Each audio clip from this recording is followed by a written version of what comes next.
in the work, right, as professionals and people kind of taking others through something, we kind of want to be there, and we're so empathetic, and we want to be there to fix their problems. Yes. And even though you hear 1,000 times, well, it's not yours to fix at all, and we know that from a theoretical standpoint, but it's so hard when you are empathetic or you feel deeply, or like you said, you were a sensitive child. Yeah. And so I can only imagine the work that you do now with boundaries that is so visceral, or maybe the work that you needed to, to heal some of these things. So 100%. let's kind of segue and take that bridge into boundaries. Well, perfectly said, right? That 2-year gap, after working in the group home, I started doing my own therapy and trying to understand, how is my own nervous system naturally wired? How is my brain wired? What is my own personality type? And how do I work with clients in a way that is not taking away from me in this intense of a way, right? So I had to really figure out what kind of environment really supports me. So like even now, like I'm just now starting to take coaching clients again after a year of taking a break because of our move and all the things. Oh yes. All the things. We know, real life. But I basically I've gotten to know myself where I need a week in between clients. So like my sessions are every other week.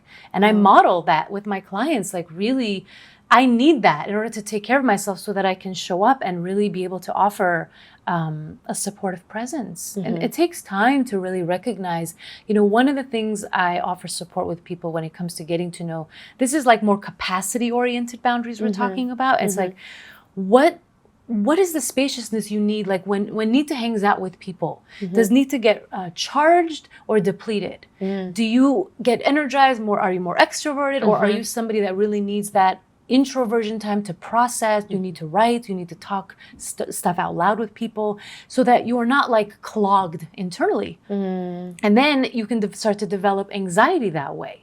Oh, you know what I mean? Right. So capacity boundaries is a huge theme, especially in our mental health field, in the coaching field, and figuring that out, because the therapy system, I mean, most jobs are 30 hours a week, 40 hours. I mean, that's my nightmare to my nervous system. So that's why it's taken me a really long time to really, figure out my own way of being. And every person's different. Everyone's capacity is different in that way. And I think honoring it, accepting it. Sometimes you can build your tolerance with experience, but that's not always the case. So learning to be, okay, I'm a slower paced person. I have a really sensitive nervous system that, if I try to override that natural way of being, I'm doomed. And for, I love that you're saying that, because for those who don't really know what category they fall into, maybe they took a Myers-Briggs test or something, or an Enneagram or a human design, but really knowing, well, how do you get lit up by being around a lot of people, or do you need that time to recharge? For me, myself, personally? And kind of like having them really understand and kind of think of, how does that land? Because sometimes, even for me, like, oh yeah, I get supercharged around people. Yeah. But then there are times where I'm like, all right, when I'm done, I'm done. And I just want to retreat back into my little cave of maybe watching Bridgerton for like the third time or something like that. Totally finished the second season. I'm right there with you. Wow. So good. So good. Oh my God, we're calling it Indian Bridgerton. It's so good. Next episode that we'll talk about on the Brave Table. But so I think that if it's somebody like you where you're like, well, I think I like to be around people.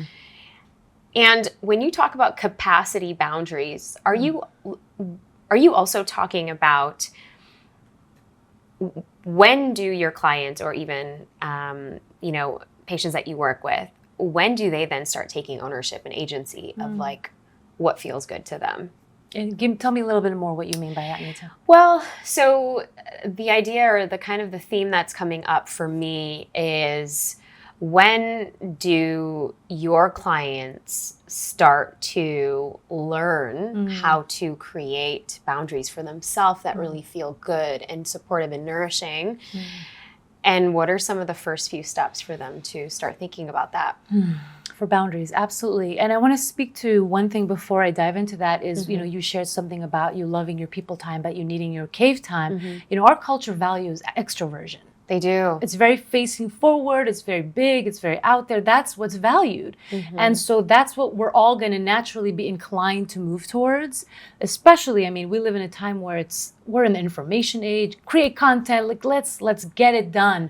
So that kind of more slower pacing way of being is just not as common. So of course, people that are more introverted or have a different capacity are going to just feel more shame because they don't fit into the mold of what is more popular or more accepted. So right. You know what I mean? Right. And so that, that's one piece of boundaries work. But for people that are brand new, there's a framework that I like to work with by Raquel Lerner. And that's, it helps them define their emotional boundaries, their physical boundaries, their spiritual boundaries, and their intellectual boundaries. The capacity boundaries is kind of more of an energy thing, like how you need to resource your own energy so that you can be present. And, I just got home from a trip after being filled with all my friends from LA, and it was amazing. And as soon as I got home, I was like a mush ball for 3 days. Of course. But as soon as I had my 3 days, I was like, oh, I'm ready for people again. And I was like I texted you. I was like, oh, I want to see my people, but I felt it. And I think that's really what I'm trying to encourage people to do is to like,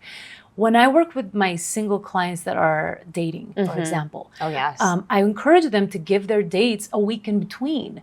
And the reason for that is so they can process things rather than just like kind of moving through the motions, so they can get to know how they felt, what they thought about the person, what they liked, what they didn't like, giving some spaciousness to really process and move through and sit with your experience rather than pummeling through. So that's one of the ways that you can really clarify your capacity boundaries and what your needs are, is just to give a little bit more time in between things. Ooh. Yes, and can you break down spaciousness for everybody as well? Oh, the art of doing nothing, The art. I don't know what that means. So many of us don't, because it's not glamorized. It's not sexy. It's not sweet. It's not, you're right. It's not the American way of doing things. No. And even after training so many, coaches from all different walks of life, and many people from Europe, Eastern Europe, and even in Asia, the Middle East, South America, even, Australia or Oceania, there are cultures that are a little bit more, they tend to be more introverted, right? Some of the Asian cultures, like the Japanese cultures, the Korean cultures, right?